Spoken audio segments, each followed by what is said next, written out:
고등학교 2학년 때 제가 친구들 닮은 동물을 막 이렇게 찝어서 그려준 적이 있었어요. 근데 그때 제 친구 중 한 명이 야 너는 맨날 자니까 나무늘보 어떠냐? 라는 말을 해서 그때부터 나무늘보를 그렸었다가 이제 그 봉숙이의 모양이 그때 나오긴 했는데 제가 그림 묵상으로 시작을 한 게 아니에요. 손만 나는 글씨에서 캘리그라피로 먼저 시작을 했었는데 그때는 봉숙이가 등장을 하지 않았다가 이제 캘리로만 나누는 거에는 너무 한계가 있어가지고 근데 그러다가 방 정리하다가 그때 고등학교 때 그렸던 그림을 보고 이걸로 그리면 되겠다 해서 그때부터 봉숙이가 등장했고 점점 이제 지금의 봉숙이의 모습을 갖게 되었습니다. 총 풀네임은 도봉숙이에요. 저희 친오빠가 중고등부 교사여서 어쩔 수 없이 끌려간 브리지 임팩트 캠프 때 기도라는 게 이렇게 하는 거구나, 원래 찬양이라는 게 이렇게 하는 거고 말씀을 원래 이렇게 듣는 거구나 라는 걸 그때 처음 알아서 막 그때 처음으로 기도 시간에 울어봤다 이런 게 있었고요. 물론 그 이후에도 여전히 수련회는 갔지만 수련회 때만 반짝하고 평소에는 그냥 평소대로 생활하고 그러다가 이제 복음을 좀 지식적으로만 알고 있었거든요, 그때는. 근데 3년 전쯤인가 좀 인간관계 부분에 대한 트러블도 많았고 남자친구가 안 믿는 사람이었어요. 그 사람이 예수님을 알았으면 하는 그런 마음이 있는데 내가 예수님을 잘 모르다 보니까 안 믿는 사람들을 대하는 게 너무 미숙했고 어떻게 하면 예수님을 더 잘 알 수 있을까 이렇게 고민을 하다가 목소리를 들으라였나? 그 오스힐먼 그분이 쓰신 책인데 그 책을 보면서 하나님이 나한테 이렇게 말씀해 주시는 분이구나. 3년 전 그 인간관계 때문에 힘들고 남자친구랑 헤어지고 이때 이 전과 후의 다른 점이 하나님과 대화를 할 수 있는 방법을 알았다. 이런 차이가 있는 것 같아요.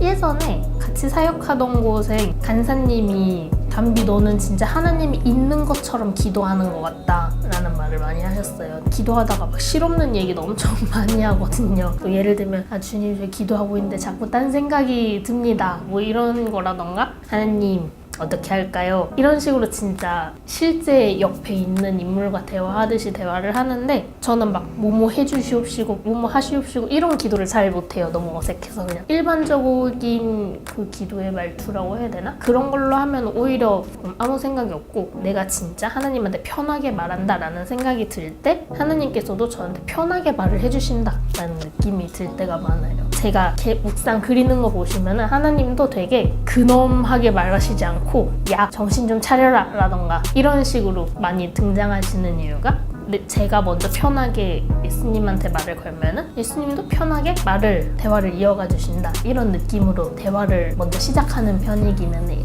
청년이라면 하나님 제 짝은 누구죠? 하는 그런 궁금증도 있고 왠지 저 사람이 하나님이 보내주신 내 짝일 것 같아 라는 착각도 되게 많이 하잖아요.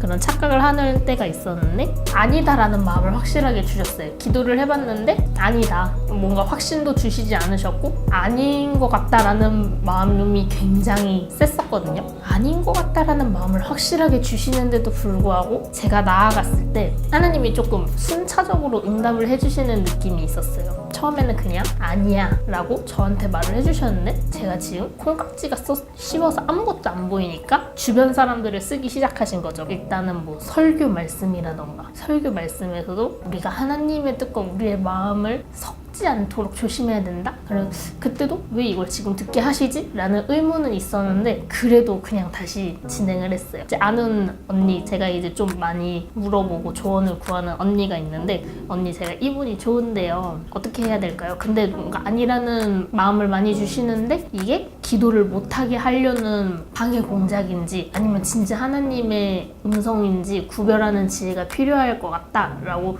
이렇게 말을 했더니 언니가 담비 이야기를 들으니까 발람과 발락 이야기가 생각난다. 발람과 발락 이야기를 하면서 딱 그 이야기가 저를 보고 생각이 난다는 거예요. 그때 이제 느꼈죠.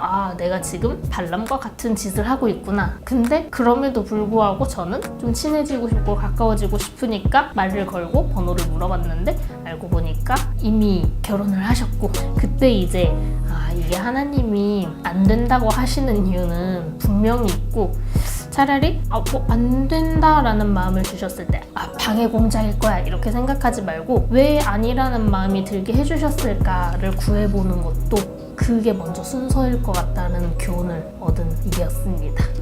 현실적인 문제에 닥칠 때마다 주님께서 너 너무 보이는 거에만 집중하는 거 아니냐, 보이는 거에 시선을 뺏기면은 진짜 바라봐야 될 거를 놓쳐, 이런 류의 말씀을 많이 해주세요. 제가 책 작업을 하면서 특히 좀 보이는 것에 되게 집착을 많이 했었는데, 그렇게 계속 집착하다가 그때도 이제 주변 사람들을 통해서 좀 많이 말씀해 주신 것 같아요. 책 작업을 했던 당시에는 이제 좀 말씀들도 잘 귀에 안 들어오고 원고 작업을 하고 있지만 조금 방황하고 있던 시기이기도 했는데, 그때 더 책 편집 도와주시는 편집 팀장님이 너무 모든 것을 다 혼자 하려고 하지 않아도 된다라는 말을 하셨어요. 결국 우리는 모두 하느님이 하시는 일의 도구일 뿐인데, 그 도구가 그 도구로서의 일만 최선을 다하면은 쓰시는 분이 막 이것저것 다 알아서 하실 텐데, 다른 도구의 일까지 하려고 하니까 얘가 나만하질 않는 거다라는 그런 마음을 주셨어요.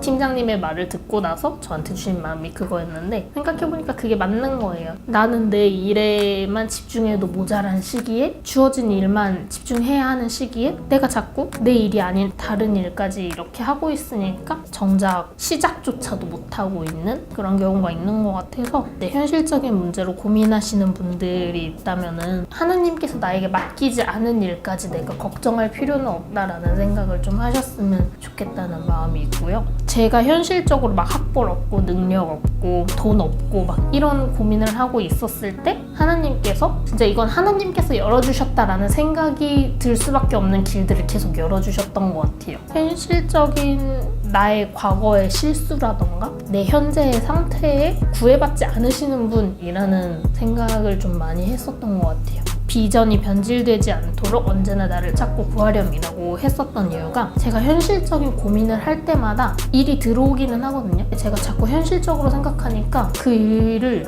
받아내지 못할 때가 되게 많았어요. 저는 아직 그런 일을 하기에는 좀 부족한 것 같아요 라던가, 하나님께서 이쪽으로 이끌어 가시려고 제안을 해주셨는데 자꾸 제가 제 모습에만 갇혀 있으니까 그 길로 나아가지 못하게 하는 것 같았어요. 항상 현실적인 것이 순종을 못하게 하는 그런 게 있어서, 차라리 현실적인 그런 고민 때문에 힘들 때는 나 혼자 고민하지 말고 하나님 어떡하죠? 라는 말부터 해서 시작해보는 게 오히려 순종에 더 한 걸음 나가서는 게 아닐까라는 생각이 들었고, 지금도 계속 그렇게 싸우고 있는 것 같아요. 현실적인 문제로 힘들 때마다.